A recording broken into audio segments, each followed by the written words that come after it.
ਕੇਂਦਰੀ ਕਾਨੂੰਨ ਮੰਤਰੀ ਅਰਜੁਨ ਰਾਮ ਮੇਘਵਾਲ ਅੱਜ ਅੰਮ੍ਰਿਤਸਰ ਪਹੁੰਚੇ। ਉੱਥੇ ਹੀ ਉਹਨਾਂ ਵੱਲੋਂ ਭਾਰਤੀ ਜਨਤਾ ਪਾਰਟੀ ਦੇ 9 ਸਾਲਾਂ ਦੇ ਕਾਰਗੁਜ਼ਾਰੇ ਉੱਤੇ ਬੋਲਦੇ ਹੋਏ ਭਾਰਤੀ ਜਨਤਾ ਪਾਰਟੀ ਦੇ ਸੋਲੇ ਗਾਏ ਗਏ। ਅੱਗੇ ਬੋਲਦਿਆਂ ਕਿਹਾ ਕਿ ਪੰਜਾਬ ਵਿੱਚ ਆਮ ਆਦਮੀ ਪਾਰਟੀ ਦੀ ਸਰਕਾਰ ਲੋਕਾਂ ਦੇ ਨਾਲ ਝੂਠੇ ਵਾਅਦੇ ਕਰਕੇ ਬਣੀ ਹੈ ਅਤੇ ਲੋਕ ਹੁਣ ਉਹਨਾਂ ਨੂੰ ਚੰਗੀ ਤਰ੍ਹਾਂ ਜਾਣਨ ਲੱਗ ਪਏ ਹਨ ਕਿ ਦੇਸ਼ ਦੇ ਪ੍ਰਧਾਨ ਮੰਤਰੀ ਨਰਿੰਦਰ ਮੋਦੀ ਵੱਲੋਂ ਦੇਸ਼ ਨੂੰ ਅੱਗੇ ਵਧਾਉਣ ਵਾਸਤੇ ਹਰ ਇੱਕ ਸੰਭਵ ਕੋਸ਼ਿਸ਼ ਕੀਤੀ ਜਾ ਰਹੀ ਹੈ ਅਤੇ ਦੇਸ਼ ਵਿੱਚ ਚੱਲ ਰਹੇ ਲੰਬੇ ਚਿਰ ਤੋਂ ਕੇਸਾਂ ਦਾ ਨਿਪਟਾਰਾ ਵੀ ਕੀਤਾ ਜਾ ਰਿਹਾ ਹੈ। ਉੱਥੇ ਹੀ ਉਹਨਾਂ ਵੱਲੋਂ ਆਮ ਆਦਮੀ ਪਾਰਟੀ ਦੇ ਉੱਪਰ ਨਿਸ਼ਾਨਾ ਸਾਧਦੇ ਹੋਏ ਕਿਹਾ ਕਿ ਆਮ ਆਦਮੀ ਪਾਰਟੀ ਦੀ ਸਰਕਾਰ ਪੰਜਾਬ ਵਿੱਚ ਝੂਠ ਦੇ ਬਲਬੂਤੇ ਤੇ ਬਣੀ ਹੈ। ਉਹਨਾਂ ਆਖਿਆ ਕਿ ਆਮ ਆਦਮੀ ਪਾਰਟੀ ਵੱਲੋਂ ਜੋ ਲੋਕਾਂ ਦੇ ਨਾਲ ਵਾਅਦੇ ਕੀਤੇ ਗਏ ਹਨ ਇਸ ਤੋਂ ਉਲਟ ਸਾਬਤ ਹੋ ਰਹੇ ਹਨ ਅਤੇ ਮੇਘਵਾਲ ਨੇ ਆਪਣੀ ਪਾਰਟੀ ਦੇ 9 ਸਾਲਾਂ ਦੇ ਕਾਰਜਕਾਲ ਵਿੱਚ ਬੋਲਦੇ ਹੋਏ ਕਿਹਾ ਕਿ ਬਹੁਤ ਲੰਬੇ ਚਿਰ ਤੋਂ ਚੱਲ ਰਹੇ ਪੈਂਡਿੰਗ ਕੇਸਾਂ ਨੂੰ ਲੈ ਕੇ ਭਾਰਤੀ ਜਨਤਾ ਪਾਰਟੀ ਵੱਲੋਂ ਅਤੇ ਖਾਸ ਤੌਰ ਤੇ ਉੱਚ ਨਿਆਲੇ ਵੱਲੋਂ बहुत सारे केसां दा निपटारा किया गया है। देखिए, जजों की संख्या भी नरेंद्र मोदी जी ने इन 9 सालों में बढ़ाई है। डेटा भी दे सकता हूँ, चूंकि विषय सेंसिटिव है, लेकिन एक चीज़ आपको बता देता हूँ। इसमें जो हमने काम किया है उससे हमारी प्रायोरिटी भी है, जो आपने कहा बिल्कुल ठीक कहा कि जो पेंडिंग केसेज हैं उनका निस्तारण जल्दी होना चाहिए, जिससे आम नागरिक को न्याय मिले। अब इसमें 2-3 चीज़ें हम कर रहे हैं। एक तो ADR का सिस्टम हम लागू कर रहे हैं, अल्टरनेट डिस्प्यूट रेजोल्यूशन मैकेनिज्म। इसके कई पार्ट हैं, जैसे one part is the arbitration, उसको हम स्ट्रेंथन कर रहे हैं। दूसरा पार्ट है मीडिएशन का, तीसरा पार्ट है कंसिलेशन का, और एक है ई कोर्ट। अभी आपने देखा होगा कि पहले कोई नागरिक कहीं जाता था, मेरे केस में डेट क्या है, तो पेशगार से पूछता था। अब आप किसी अदालत के किसी परिसर में, सबऑर्डिनेट कोर्ट में भी, इवन हाई कोर्ट और सुप्रीम कोर्ट में तो एकदम चालू है ही, मैंने भी देखा है, लेकिन सबऑर्डिनेट कोर्ट में भी जाएंगे तो टच स्क्रीन करके आप केस नंबर जैसे ही डालोगे तो आपकी अगली डेट का पता चल जाएगा। ईज ऑफ लिविंग ये कर रहे हैं, और ये जो ADR सिस्टम है इसको हम स्ट्रेंथन करके और केसेस को कम करेंगे निश्चित रूप से, और अल्टरनेट फॉर्म अपनाएंगे। आज भी ऐसे कई कानून हैं जो अंग्रेजों के जमाने में, हम देखते हैं धारा 1917, 1934, तो अभी 75 साल हो गए हमारे देश को आजादी, तो कब समझेंगे ये अंग्रेजों के कानूनों से कब तक छुटकारा मिलेगा? आपका बहुत शानदार क्वेश्चन आपने पूछा। ये नरेंद्र मोदी जी ने ही सोचा। आप देखेंगे 1486 ऐसे कानून समाप्त किए जिनकी कोई जरूरत नहीं थी, अंग्रेजों के जमाने में बने हुए। कपास नहीं उगा सकते, आपका क्या लेना देना?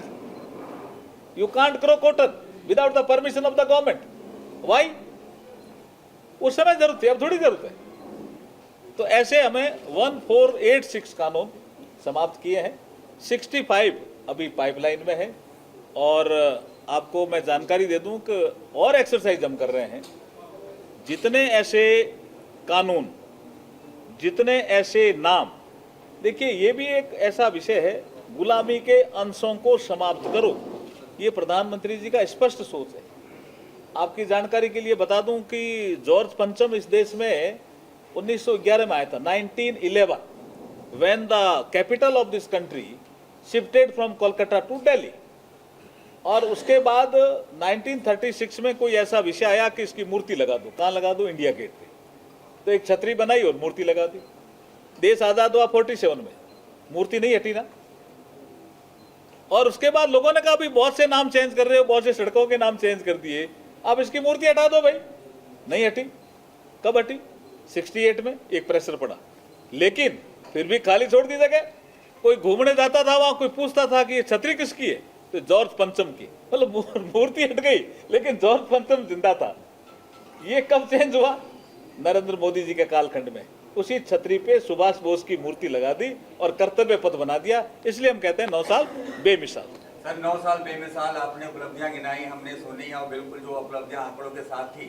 लेकिन एक सवाल है मेरा, बीजेपी सांसद ब्रिजभूषण शरण सिंह के खिलाफ जो भी मामला दर्ज हुआ है, दिल्ली में चल रहा है मामला, दिल्ली पुलिस कर रही है, पर एज ए कानून मंत्री निष्पक्ष इसमें क्या होना चाहिए? एक तरफ हमारे पहलवान है, दूसरी तरफ बीजेपी सांसद ब्रिजभूषण शरण सिंह। अब तो सारा क्लियर हो गया ना भाई, चार्जशीट पेश होगी, कोर्ट तय करेगा। न्याय पे विश्वास रखो भाई। जी नेक्स्ट। पंजाब वाले हमेशा आरोप लगाते हैं कि बीजेपी भेदभाव करती है, खासकर आम आदमी पार्टी वाले तो एजेंसियों पर भी।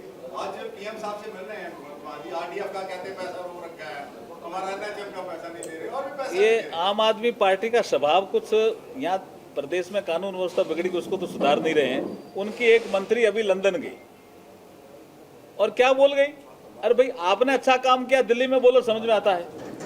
जो सबसे लास्ट हंगर का इंडेक्स कौन बनाता है, कैसे बनाता है, अरे भाई 80 करोड़ लोगों को हमने अनाज दिया, उसकी बात नहीं करते।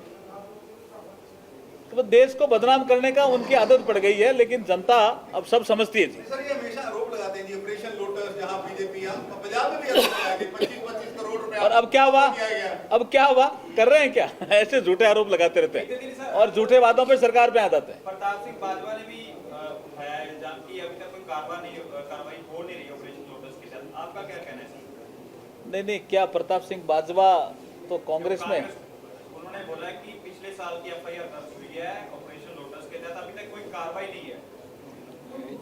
आप बीजेपी के हो, आपके ऊपर ही आरोप नहीं, हमारे ऊपर आरोप नहीं है वो। आप उसको ढंग से देखो। देखिए हम देखिए विंडेक्टिव व्यू से हमारी कार्रवाई होती नहीं है, पहले मैं सुन लो। लॉ अपना काम करता है और करेगा भी, लेकिन कोई विंडेक्टिव व्यू हो ऐसा कोई काम हम करते भी नहीं है, ना प्रधानमंत्री जी का सोच है। सर आखिरी सवाल, दिल्ली और पंजाब दो राज्य जहां आम आदमी पार्टी है, इनकी राज्यपाल के साथ क्यों बिगड़ती है ज्यादातर? दिल्ली में भी और क्योंकि पंजाब में भी। इनका सोच सुशासन का है ही नहीं ना, इनका सोच ही अलग है। अब जैसे ऐसे वादे कर दो जो पूरे भी नहीं हो, प्रदेश की आर्थिक स्थिति बिगड़ जाए तो भी इनको कोई इसका असर नहीं पड़ता। इनको तो वोट बैंक और उसके बाद शासन माना, वो देश हित में नहीं है, राज्य हित में भी नहीं है, पंजाब के हित में भी नहीं है। तो यूनिफॉर्म सिविल कोड की बात हो रही है, उस पे एक बड़ा ये अभी से थोड़ी हो रही है। जब कॉन्स्टिट्यूट असेंबली में डिबेट हुई थी ना, तब भी ये विषय चर्चा में आया था। बाबा साहब डॉक्टर अम्बेडकर साहब ने स्पष्ट कहा था कि हमें दूसरे देश जो हमारे बाद जो आज़ाद होंगे उनको भी हमें रास्ता दिखाना है। तो कुछ राज्यों ने इसमें काम किया। आपने देखा गोवा में यूनिफॉर्म सिविल कोड है। आपका उत्तराखंड अपने तेजी से काम कर रहा है और अभी लॉ कमीशन की रिपोर्ट आई है और लॉ कमीशन ऑफ इंडिया की रिपोर्ट को पब्लिक डोमेन में डाला है। आप भी अपने सुझाव दीजिए। थैंक यू जी, बहुत बहुत धन्यवाद।